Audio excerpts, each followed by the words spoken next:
Get out, old man. You're no longer welcome in this penthouse. My own son sold my house for $1.2 million behind my back, then tossed me a check for $15,000 and said, "Go find yourself a room in some dump on the outskirts." Those words didn't come from a stranger on the street. They came from my own flesh and blood, my son Ethan Calloway, standing in the marble-floored living room of the Manhattan penthouse I had bought for him as a wedding gift. He thought I was a helpless old man he could discard like trash. What he didn't know was that I had built an empire in silence for over 30 years. While he plotted my exile, I was already preparing his downfall. I'm Richard Calloway, 72 years old. For 5 decades, I built towers that shaped skylines, poured concrete that carried trains and families, and signed contracts worth more money than most men see in 10 lifetimes. Yet at that moment, as my son's voice echoed under the chandeliers, I felt smaller than I ever had in my life. The penthouse stretched around me, floor to ceiling glass walls, a baby grand piano Lydia insisted on, though she never played art from galleries in Soho worth more than my first construction company. My name wasn't on a single deed anymore. I had signed it all over, trusting Ethan, believing a son would guard his father's legacy, and now he was expelling me from it like an unwelcome tenant. I looked at him, tailored charcoal suit, hugging his frame, Italian leather shoes, polished to a mirror-shine, gold cufflinks, glinting in the afternoon light. His wife Lydia leaned against the kitchen island, swirling a glass of Bordeaux that probably cost more than my first car. Her lips curved into the kind of smile you see on a woman who believes she has finally won.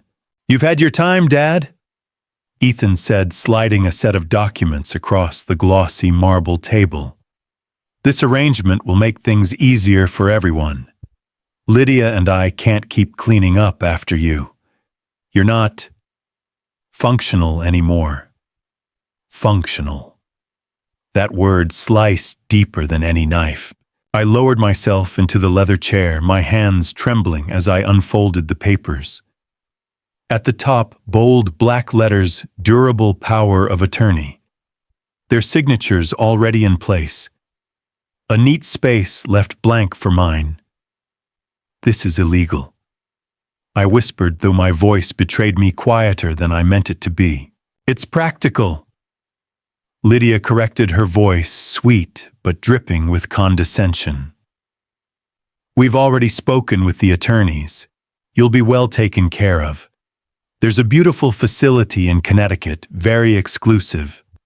You'll have nurses, a private suite, gardens. It's perfect for someone in your condition." My condition. I wanted to laugh. I still walked 5 miles every morning. I still reviewed blueprints with the precision of a man half my age. I wasn't frail. I wasn't fading. I wasn't finished. But to them, I was no longer a man, I was an obstacle. A signature standing between them and the fortune they craved. "You can't just throw me away," I said, forcing steel into my voice. Ethan adjusted his cufflinks, that same nervous habit he had as a boy, when he broke something he didn't want to confess. But this wasn't a broken lamp or a dented car door. This was my life, my legacy. "You'll thank us later," he said coldly. "This is what's best for everyone." For everyone. That was the phrase they used to justify betrayal. I thought of the years, decades, when what's best had meant me working 16-hour days so Ethan could attend Harvard Business School tuition checks of $75,000 a year flowing out of my account like water. I thought of the night I signed over the deed to this very penthouse worth $5.8 million because Lydia wanted to start married life in style. I thought of the Bentley Continental I had surprised her with just so my son's wife wouldn't feel overshadowed among her friends at the country club. Every sacrifice I had made, every dollar I had poured into their comfort, now twisted into evidence that I was disposable. My voice cracked despite my effort to steady it. Ethan, I built all of this. I gave you everything. Why would you do this to me? He didn't even flinch. Because, Dad, you're 72. You don't understand how things work anymore. It's time to step aside. Lydia and I can handle the rest. I saw it then, the calculation in his eyes, the greed dressed as practicality. He wasn't just my son anymore. He was a man who thought in terms of assets and liabilities, and I had become a liability on his balance sheet. The room seemed to close in around me. The chandelier above dripping crystals like frozen tears. The skyline outside indifferent and glittering. The woman at the counter sipping wine already imagining a future where I was neatly tucked away, out of sight, out of mind. I forced myself to stand. My knees ached, but my resolve hardened. I gathered the papers and set them back on the table untouched. No, I said simply. The word startled even me. Lydia raised her eyebrows amused. Ethan frowned, the mask of polite detachment slipping for a moment. You don't have a choice, he snapped. I leaned forward close enough for him to see the steel in my eyes. I always have a choice, son, and so do you. But you'll live with the consequences of the one you just made. Silence thickened the air between us. Somewhere below, a car horn blared on Fifth Avenue, a reminder that the world kept turning uncaring of the wars fought behind penthouse windows. I turned toward the door. My hand lingered on the brass handle, the cool metal grounding me. My heart pounded with a rhythm I hadn't felt in years, not fear, but awakening. They thought they'd cornered an old man. They thought they'd stripped me of power, of dignity, of will. They had no idea what storm they had just unleashed. If you're listening to this story right now, make sure to subscribe and tell me in the comments where you're watching from. Have you ever witnessed a betrayal this bitter in your own family? When Ethan slammed that folder shut, as if my entire life could be compressed into a set of legal papers, I couldn't help but see a montage of the decades that had led to this moment. Every brick of sacrifice, every dollar spent, every sleepless night, every prayer whispered in silence. I remember the day I first held Ethan in my arms. His mother, God rest her soul, was gone too soon. From that day forward, I vowed I would carry both the father's load and the mother's love. I worked jobs no man my age should have worked, construction by day, drafting blueprints by night. I told myself, Richard, this boy will never know hunger, never know shame, never feel less than anyone else's son. And I kept that promise. When he turned 18, Harvard Business School seemed like an impossible dream. Do you know what it feels like to write tuition checks of $75,000 per year, watching your bank account drain while telling your son, don't worry, focus on your studies? I do. I bled those checks out of my own lifeblood, out of my retirement savings, out of the vacations I never took, and the comforts I denied myself. And he graduated. I sat in that auditorium surrounded by men in bespoke suits and women in gowns that sparkled under the Boston lights. I wore my one good navy blazer, the same one I'd worn to every major event. But my heart felt richer than any of them. My son, my pride, my proof that sacrifice was worth it. I gave him a penthouse in Manhattan for his wedding gift. Not a condo, not a starter home, but a $5.8 million crown jewel overlooking Central Park. Lydia wept when she saw the keys. She kissed me on the cheek and called me the most generous father-in-law in New York. I believed her. For their first anniversary, I handed her the keys to a Bentley Continental because she mentioned once, just once, that her friends at the country club all drove European cars. I smiled when I watched her pull up to that club head held high my son's wife in a car I had paid for. I thought I was giving her dignity. I never imagined it would breed disdain. Year after year, I wired Ethan bonuses at Christmas. $25,000 here, $50,000 there, so he could breathe easier, expand his business, impress his investors. Each time he said, "Thanks, Dad," in that casual tone, as though I were his silent partner rather than his father. I told myself love doesn't keep accounts. But here's what I've learned: love without boundaries can look like weakness to the ungrateful. And so here I was, a man who had handed his son every possible advantage, being told I was a burden. I sat there in the silence of that penthouse. After they left, the hum of the refrigerator, the only sound in the cavernous room. I reached for the Bible I keep in my leather briefcase, my one constant companion in boardrooms and bedrooms alike. My hand fell open to the book of Psalms.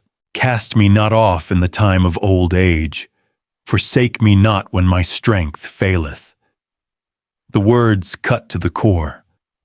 Thousands of years old, yet as if they had been written for me that very night.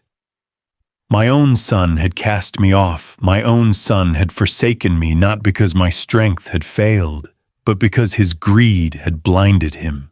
I knelt on that cold marble floor, and I prayed not for my wealth, not for revenge, not even for my dignity.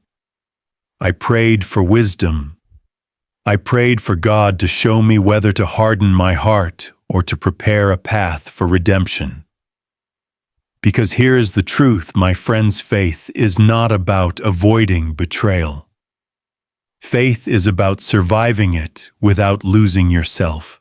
I closed the Bible, slid it back into the briefcase, and looked around that penthouse one last time. The baccarat crystal on the shelves, the Hermes rugs underfoot, the view of the Empire State glowing in the distance, all purchased with money I had earned. Yet none of it belonged to me anymore. That was fine.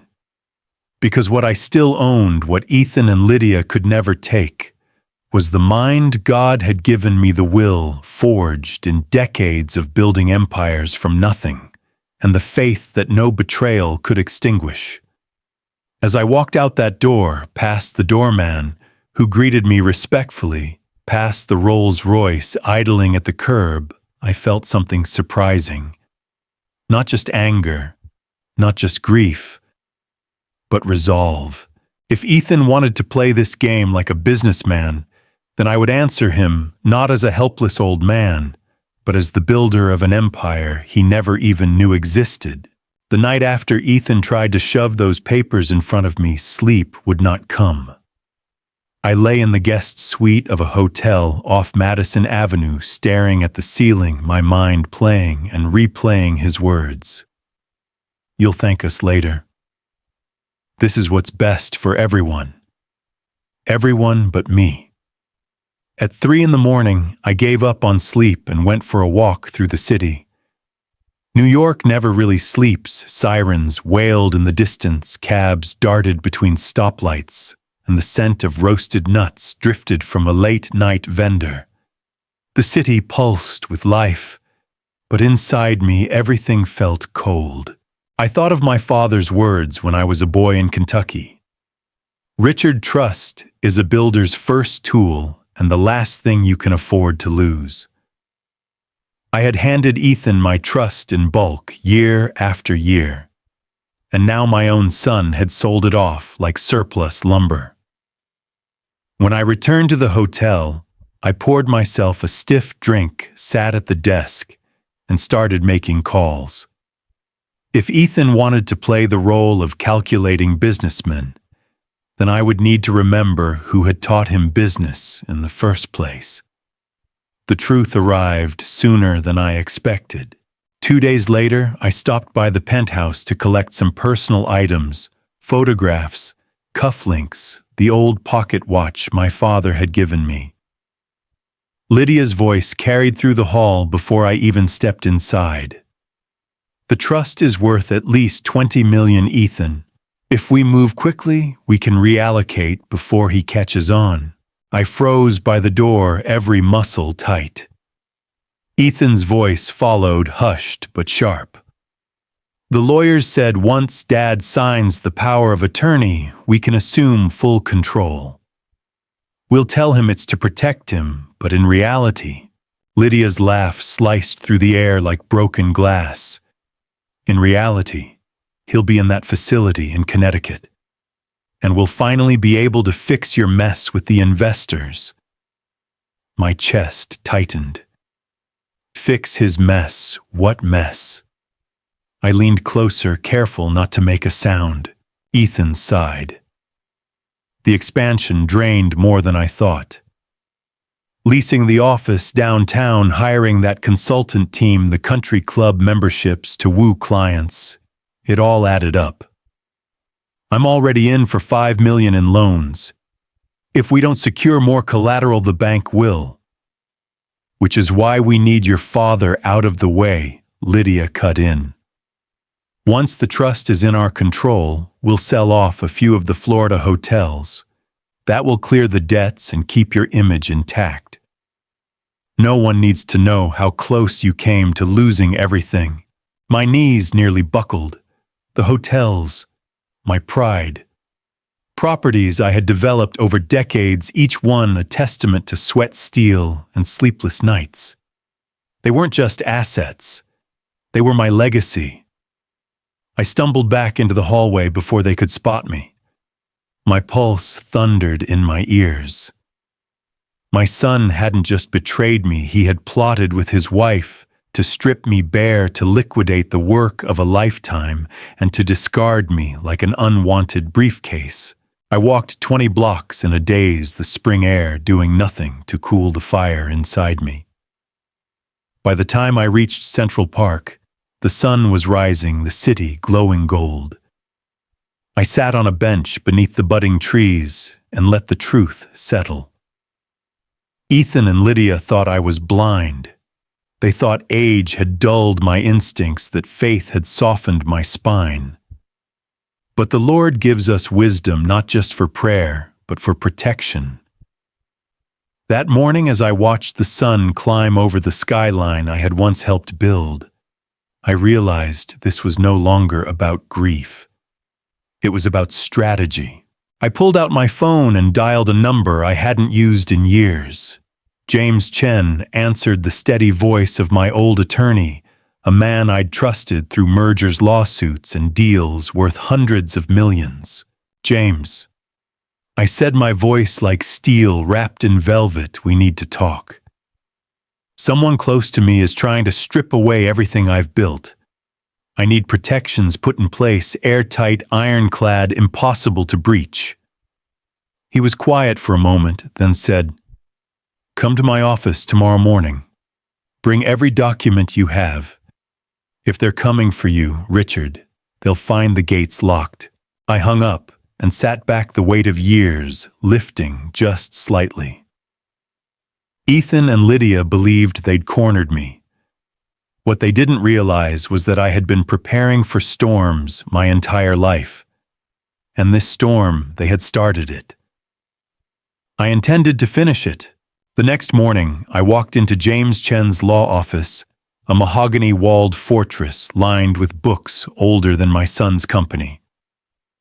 James had been by my side for 30 years, through boom cycles, downturns, lawsuits, and acquisitions. If anyone could help me put steel around my legacy, it was him. He looked up from behind his desk, adjusting his glasses. "Richard, it's been too long. You sounded troubled." "Troubled is too small a word," I said, settling into the leather chair across from him. "My son and his wife are planning to take everything. They want to use a power of attorney to move me out of the way, liquidate assets, and call it a mercy." James's face didn't flinch. How much is at risk? Over 20 million in trust assets plus the hotels, the Dallas Towers, the penthouse they already control. I slid the folder across his desk, financial statements, deeds account, summaries. They think I'm old. They think I'm blind. But James, I've built empires while men like my son were still learning to tie their shoes. For 2 hours, we went through every detail. We restructured the 4 Florida beachfront hotels into a protected foundation with me as lifetime trustee. We moved the 3 Dallas office towers under an LLC with dual signature authority, ensuring no single person, not even family, could sell them off. We created a new will, revoking every prior version, cutting Ethan and Lydia out entirely. Instead, I named my granddaughter Grace, the only one in that family who still visited me without asking for a dime. Grace, who baked me cookies every Christmas and listened to my stories with wide-eyed wonder. She would inherit everything. When James slid the stack of freshly signed documents back to me, I felt lighter than I had in weeks. My empire was no longer dangling over a cliff waiting for Ethan's greedy hands to push it over. It was anchored in granite. James leaned back, steepling his fingers. So what do you want to do about Ethan and Lydia? Legal barriers are in place. They can't touch what matters. Do you simply want to walk away and let them stew in their arrogance? I looked him dead in the eye. No. They tried to bury me. Now I'll teach them what it feels like to be on the other side of a betrayal. Not through anger, James. Through education. He raised an eyebrow. Education. Yes, I said, my voice steady. The kind only consequences can teach. Ethan thinks family is a liability. Lydia thinks wealth is theirs by right. I intend to show them how quickly a house of cards collapses when you build it on greed. That night, back in my brownstone, the one property still under my name, I poured myself a glass of scotch and opened my Bible. The verse from Proverbs glared back at me, pride goeth before destruction, and an haughty spirit before a fall. I whispered into the empty room, Lord, give me patience. I will not strike in wrath, but I will not be silent either. The city outside buzzed with its usual arrogance, yellow cabs, honking neon signs glowing 1,000 windows, glittering with champagne glasses and whispered schemes. But I was calm. I had weathered storms before. This would be no different. From that night forward, I began to move quietly. Phone calls to bankers, lunches with old partners, quiet conversations with people who still respected my name. Every move was deliberate. Every seed planted would soon bear bitter fruit for Ethan, not for me. Because here is what my son never understood. Business is not about quick wins or luxury cars or wine poured at rooftop parties. It's about trust, discipline, and integrity. Strip those away, and no amount of marble flooring can hide the rot underneath. I sat back in my chair, documents spread before me, scotch warming my throat, and I made my vow Ethan Calloway would learn the lessons I had tried to teach him all his life. He would learn the hard way. If you're still with me at this point, type the number 1 in the comments. Do you believe that at some point justice has to be served, even if it means standing against your own children? By the end of that week, my decision was clear. I wasn't going to sit in some corner nursing a wound. I was going to teach Ethan what no Harvard lecture and no cocktail reception ever could. That character is currency, and once you spend it carelessly, you can't buy it back. The first strike came quietly, almost elegantly. I arranged a meeting with Harrison, the regional director at First National Bank, the same institution Ethan bragged about during one of his dinner parties. I remembered him boasting over champagne. They gave me a line of credit because they know a Callaway never defaults. He said it with the arrogance of a man who thought last names replaced balance sheets. When I walked into Harrison's office, his tone was different.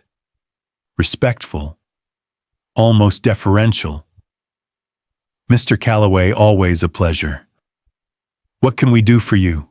"I want to share a concern," I told him, setting down a folder. Inside were records of my deposits across 4 decades, tens of millions flowing through their doors. It regards my son, Ethan. He has been using the Callaway name to secure leverage, but I have reason to believe his behavior doesn't reflect the integrity that built that name.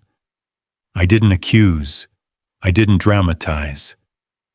I simply told Harrison the truth, that my son had tried to sell off assets not his to sell, that he viewed family obligations as dead weight, that he was over-leveraged. Harrison listened with the stillness of a man recalculating risk. He asked a few careful questions, typed notes, and promised a review. The review didn't take long. Within a week, Ethan was summoned to the bank. They didn't cancel his loan outright, but they reassessed terms. A polite phrase that meant, "We don't trust you anymore." His credit line was frozen. His office lease in Midtown went unpaid for 2 months. The bank didn't want a scandal, but they wanted distance. That was move 1. Move 2 came in the form of investors. Ethan had courted them with private tastings at the country club, with grand promises of market dominance. I invited 3 of those investors to lunch, not to slander, but to clarify. I said, "Before you tie your fortunes to my son, you deserve to know the full picture." Ethan once calculated that caring for his father was a liability. He tried to remove me from my home to optimize his finances. That's how he approaches relationships. The silence at that table was thick. Investors don't fear risk. They fear reputation. And Ethan's reputation began to rot from the inside out. Move 3 social. New York can be a merciless town. Friends will smile while the champagne flows, but once whispers circulate, invitations dry up like spilled gin on marble. I didn't need to plant rumors. I only had to tell the truth at a dinner party, at the men's prayer breakfast, over a round of golf, that my son had called me a burden and schemed with his wife to strip my assets. The truth is a heavier hammer than any lie, and like dominoes, they began to fall. His golf buddies stopped returning calls. Lydia's friends whispered at luncheons, eyes darting toward her Hermes scarf, and wondering how long before she pawned it. Ethan's company, once a darling of local business journals, found itself without suppliers willing to extend credit. I heard it all through the grapevine, but I didn't need the gossip. I saw it on Ethan's face the day he showed up at my brownstone, no longer polished in Armani, but wrinkled, pale, and desperate. "Dad, I don't know what's happening. The bank wants repayment. Investors are backing out. Even the country club suspended my membership." His voice cracked. "This isn't fair." Fair. The word almost made me laugh. Had it been fair when he and Lydia plotted to sign me into a facility like yesterday's news? Had it been fair when he called me dead weight? But I didn't laugh. I looked him straight in the eye and said, "Son, the world has a way of showing us who we really are. You built your empire on appearances. I built mine on work. Which one lasts longer?" He didn't answer. He couldn't. That night after he left, I poured myself another scotch and opened my Bible. The verse leapt off the page, "The wicked are snared by the work of their own hands." I whispered, "Lord, let this snare teach him what my words could not." By then, Ethan had lost almost everything but the roof over his head. Lydia would not be far behind. The cracks in their marriage showed in the way she lingered at events without him, how her diamond rings seemed heavier, without the weight of social approval to back them up. I didn't need to press further. The tide was already against him. My part was simply to stand steady and unshaken and let consequences finish their work. This wasn't vengeance. This was justice. And justice, once set in motion, is a wheel no man can stop. When the wheel of justice begins to turn, it grinds slowly at first, then suddenly crushes everything in its path. By the second month, Ethan's perfect world had caved in. I watched it happen piece by piece. The Midtown office, once lined with glass partitions and polished chrome, went dark. His employees left in waves, their severance checks bouncing like rubber balls. The sign bearing Callaway Consulting was pulled down one Tuesday morning, leaving behind 4 dusty bolts and a ghost of lettering. Lydia was the next to go. I'd always known her loyalty was measured in champagne glasses and dinner reservations. When the cards fell, she didn't stay to pick them up. She filed for divorce within a week of the foreclosure notice, her attorney citing irreconcilable differences. Translation: poverty is not fashionable. I overheard her once at the Plaza Hotel lounge telling a friend, in a voice that carried across marble floors, I didn't marry him to live like a failure. I need a man who can keep me in the life I deserve. The next day, she moved into her sister's condo, Bentley sold jewels pawned. She never looked back. Ethan's friends evaporated just as quickly. At the country club, men who once slapped his back now glanced away, pretending to check their phones. Invitations to fundraisers, galas, and rooftop tastings dried up. Networking partners stopped answering emails. The same men and women who had toasted him with $300 bottles of Napa Cabernet were suddenly too busy to share a cup of cheap coffee. And so he turned where he had never thought he would, the church. I heard it from Pastor Williams first. One Wednesday evening, Ethan slipped into the back pew, no tie, no cufflinks, just a crumpled shirt and eyes shadowed with sleeplessness. He sat alone, head bowed, while the congregation sang, "Great is thy faithfulness." I came late that night, standing by the door so he wouldn't see me.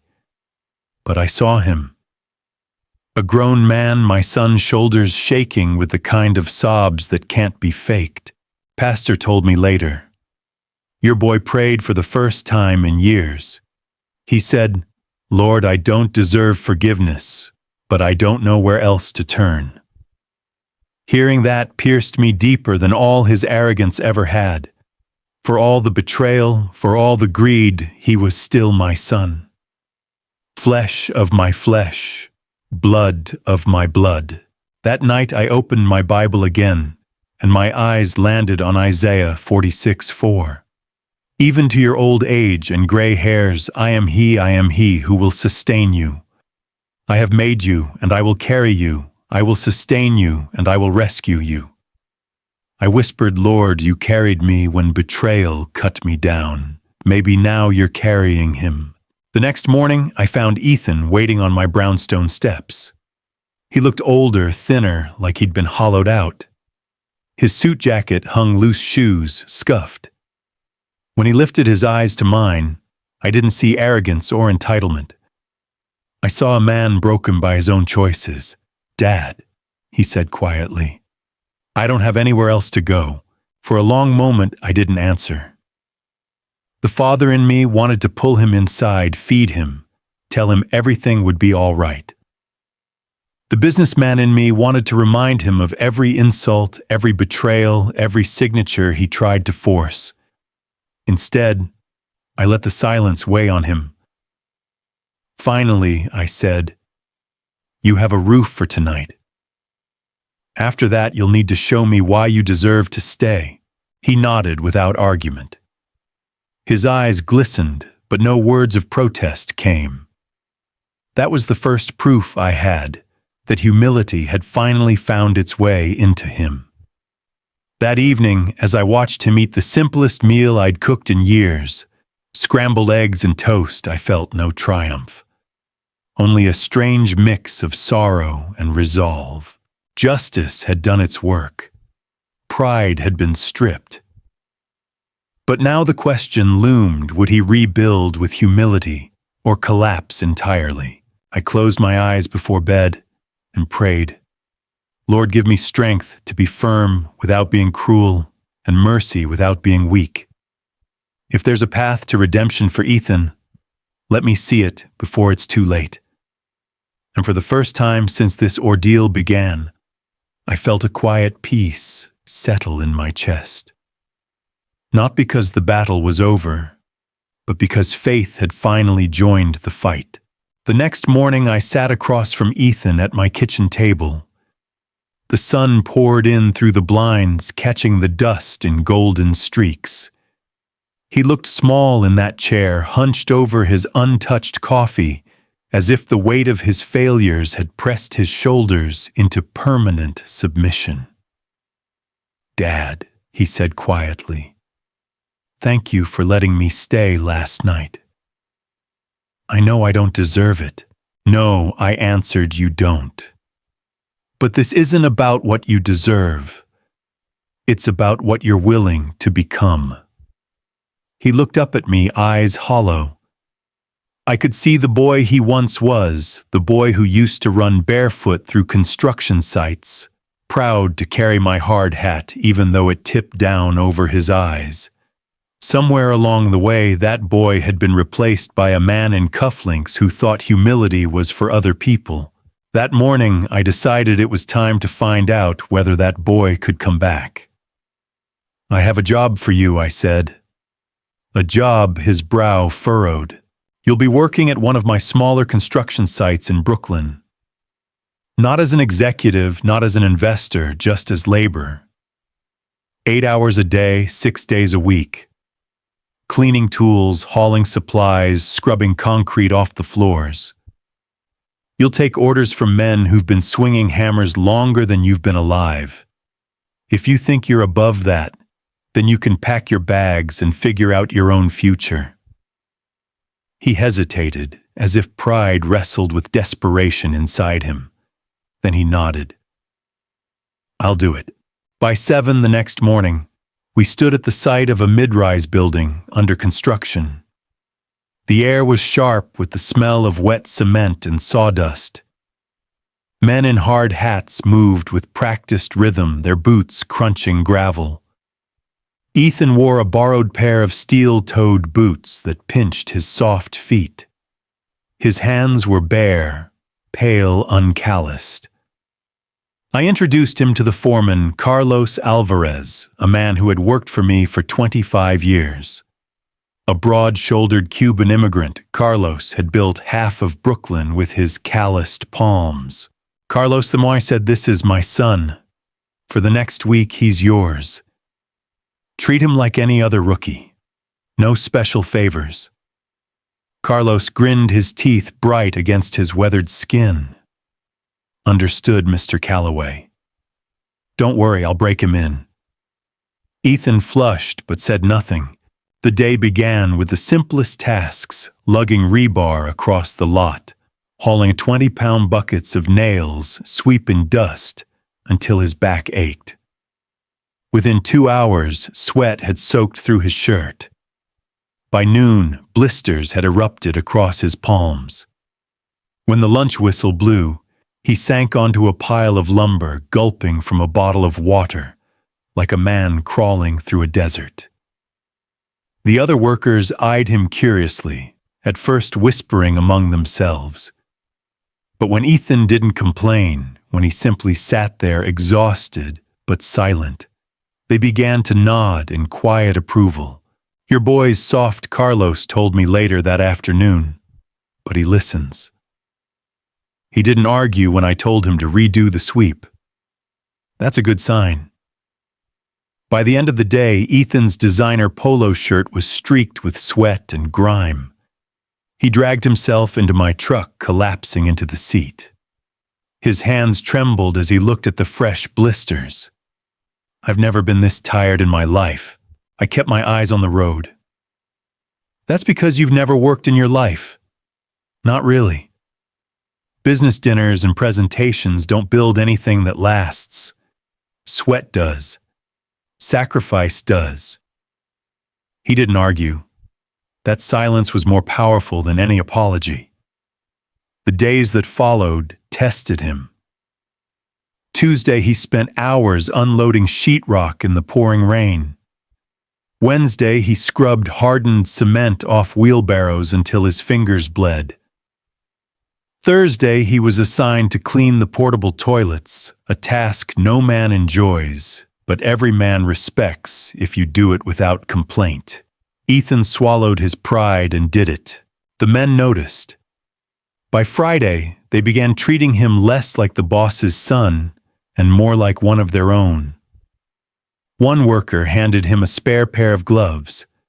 Another showed him how to tape his fingers to protect the blisters. Respect isn't given, it's earned. Slowly, painfully, Ethan began to earn it.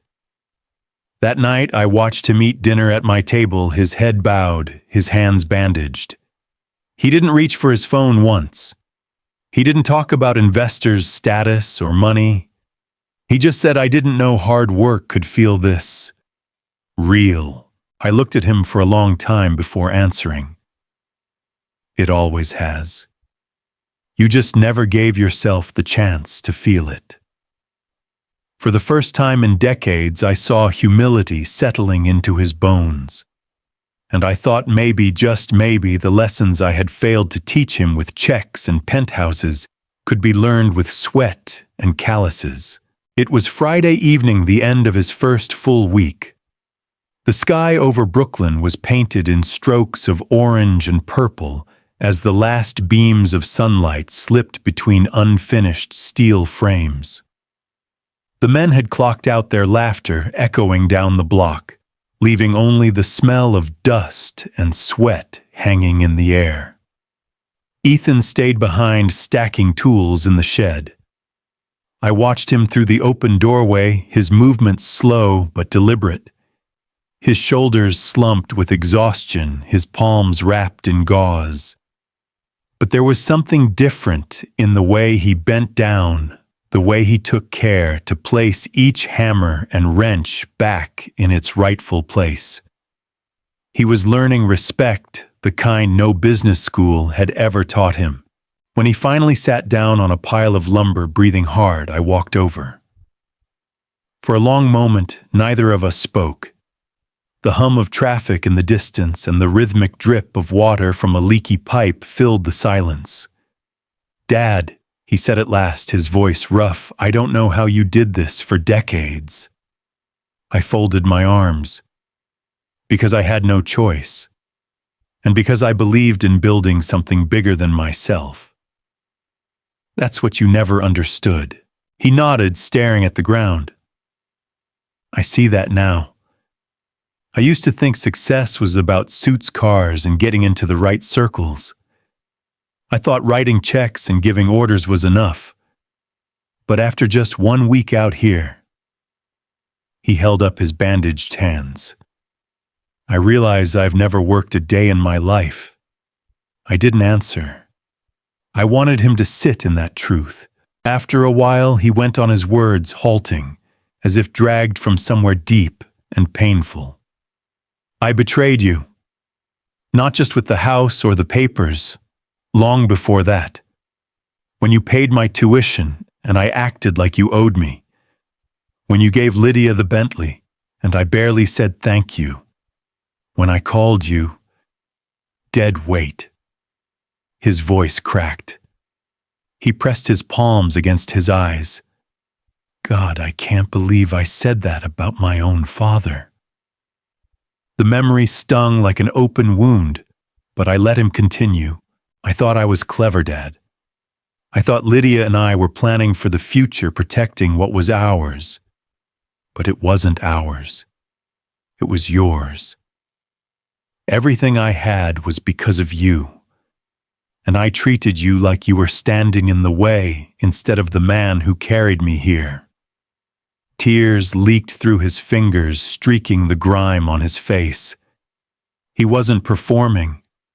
This wasn't the slick talker who had once wooed investors in five-star hotels. This was my son, stripped bare, the boy I had raised, finally breaking through the man who had lost himself. I sat beside him on the lumber, the wood groaning under our weight. For the first time in years, we were just father and son again, not benefactor and heir, not opponent and betrayer. Ethan, I said quietly, betrayal cuts deep, deeper than any knife. You left scars that won't vanish overnight. But scars can heal if the wound is cleaned properly. That's what this week was about, scraping away the infection, making room for new flesh. He lowered his hands and looked at me, eyes red and swollen. What do I have to do, Dad? How do I make this right? I studied him for a long moment. The city lights flickered on one by one around us like stars being lit by an unseen hand. You can't buy your way back into my trust. You can't talk your way back either. The only way is through a new life. You'll keep working. Not for a day or a week, but for as long as it takes to prove that humility isn't just a phase. You'll show respect to men you once would have ignored. You'll build calluses, not excuses. Only then will we talk about the future. He swallowed hard and nodded.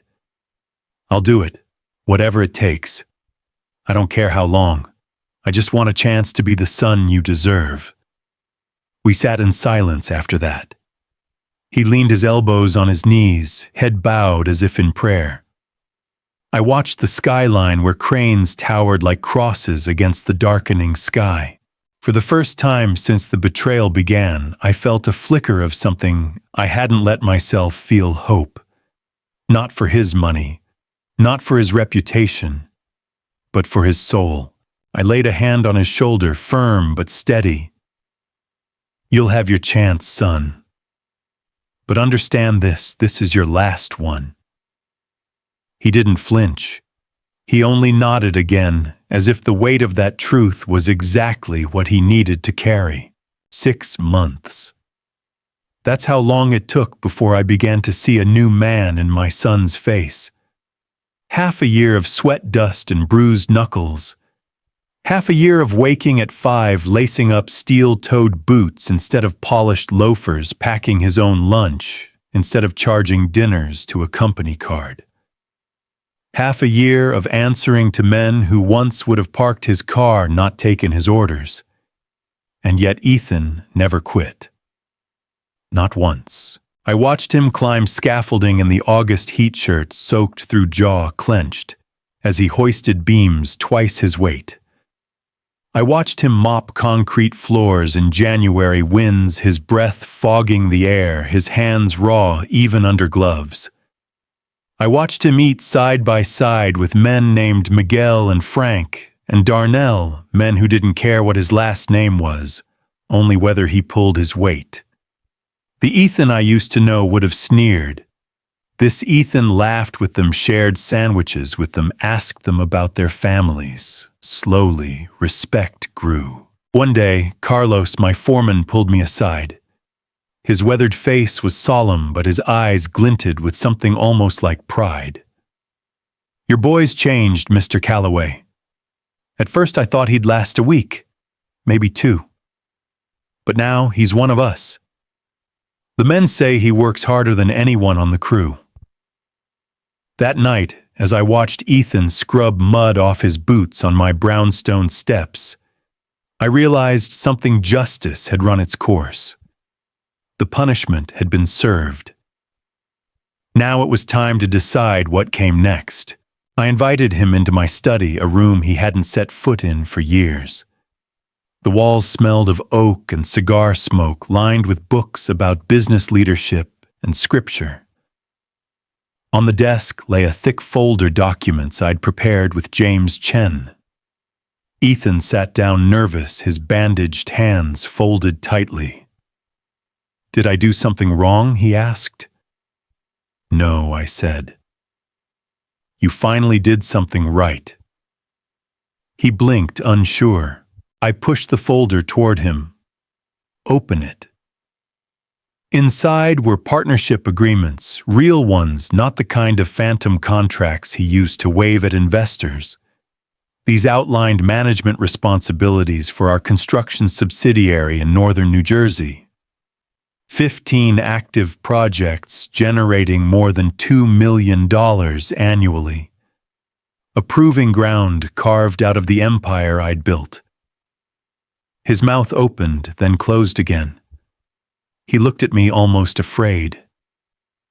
"Dad, what is this?" "This," I said firmly, "isn't inheritance. This is opportunity. You're not being handed wealth, you're being handed responsibility. If you want a place in this family, if you want redemption, you'll earn it here." Day after day, brick by brick. Tears welled in his eyes, but his voice was steady. "I'll do it. I'll work harder than I ever have. I'll honor this, I swear." I raised a hand. "Swear nothing. Show me. Show the men who trust your leadership. Show God that you finally learned humility." He lowered his head, nodding. His shoulders shook, but not from shame this time, from gratitude. In that moment, I thought of all I had lost and gained. The betrayal had nearly broken me. The months of silence and bitterness had weighed heavy. But to see my son kneeling there, not demanding, not scheming, but humbly receiving a second chance, it was worth every scar. For the first time in years, I felt peace. Not the fragile peace of luxury dinners or gala applause, but the solid peace of knowing a wound had been lanced and was beginning to heal. I extended my hand across the desk. "Welcome back, Ethan. Not as my heir, not as a spoiled son, but as my partner." He clasped it, his grip strong, his eyes wet. "Thank you, Dad, for not giving up on me even when I gave up on you." We stood in that study, father and son, old and new, joined not by money, but by humility and hard-earned trust. And I thought perhaps this was the legacy I was meant to leave, not towers of steel or hotels by the sea, but a man rebuilt, a son reborn. The first Sunday, after I made Ethan my partner in training, we sat side by side in the small stone church I had attended for decades. The stained glass windows glowed with the rising sun, spilling blue and gold light across the pews. I had sat on those wooden benches through funerals, weddings, and board meetings disguised as prayer breakfasts. But that morning felt different. Ethan didn't sit with the straight-backed arrogance of a businessman used to being admired. He sat quietly, hands folded, head bowed, as if every hymn and every prayer was directed straight into the raw cavity of his heart. He wore no Armani suit, no polished cufflinks, just a plain shirt rolled to the elbows, sleeves stained faintly from paint at the job site. His hands, once soft from years of office work, were still red and calloused from weeks of honest labor. When the choir began to sing Amazing Grace, I caught my breath. I had sung that hymn countless times, but never had the words struck me so powerfully. I once was lost, but now am found. Was blind, but now I see. My son, who once tried to strip me of dignity and lock me away like a liability, was now singing those very words, his lips trembling with every verse. I felt something inside me shift. Not a sudden explosion of forgiveness, but a steady, quiet release of bitterness. Betrayal leaves scars you can't see, and those scars had burned in me for months. Yet watching Ethan sing about grace reminded me forgiveness is not a transaction, it's a gift. And faith had carried me this far through pain, humiliation, and revenge. Perhaps faith could carry us both into something new. After the service, we walked out into the crisp autumn air. The church bell tolled overhead, steady as a heartbeat. Ethan carried my old leather Bible under his arm as if it were something precious. For the first time in years, he didn't fill the silence with empty chatter. He walked with me quietly, humbly, like the boy who used to hold my hand crossing busy streets. Finally, he spoke. "Dad, I know I can't undo what I did. I don't expect forgiveness, not yet. But I want to live every day proving that I've changed. I don't want money. I don't want shortcuts. I just want to be worthy of your trust again." I stopped on the sidewalk, turned to him, and laid a hand on his shoulder. "Ethan," I said, "forgiveness isn't earned. It's given. And I've already given it because holding on to anger only poisons the soul. But trust is different. That you'll have to earn day by day, brick by brick. Faith will be your compass now, not greed." His eyes brimmed with tears, but he didn't argue. He nodded as if he understood the weight of what I had said. And maybe for the first time in his adult life, he truly did. That night, back in my brownstone, I opened my journal. The lamp cast a warm glow across the page as I wrote these words. "The Lord does not promise us lives without betrayal. He promises us strength to endure it, wisdom to respond, and mercy enough to forgive when the time comes." I thought of the empire I had built: skyscrapers, hotels, office towers, foundations worth millions. Yet all of it felt pale compared to the miracle I had witnessed. My son had lost everything: money, wife, friends, reputation. But in losing it all, he had found something priceless: humility. And I had found something too, not just justice, but peace. That, I realized, was the legacy worth leaving behind. Not the tallest tower or the grandest hotel, but a son reborn, a family line redeemed. So to you listening now, wherever you are, maybe you've been betrayed by your own blood. Maybe your sacrifices have been trampled by the very children you raised. Maybe you've been treated like a burden instead of a blessing. Hear me, you are never too old, too broken, or too betrayed for God to write a new chapter. Sometimes He strips away what we think is precious: cars, houses, status, so He can give us what truly matters: dignity, peace, and the courage to forgive. I do not claim the road is easy. Forgiveness took me months of anger, weeks of planning justice, and days of watching my son suffer the consequences of his own choices. But I stand here now as proof betrayal does not have to be the end of your story. By faith, it can be the beginning of something greater. If this story touched your heart, share it with someone who needs hope today. Subscribe to Brian's Story for more true tales of betrayal and redemption. And tell me in the comments, would you forgive your own child if they betrayed you the way Ethan betrayed me? This completes the story: not revenge alone, but transformation through faith. A father who stood firm, a son who was humbled, and a God who carried them both through the storm.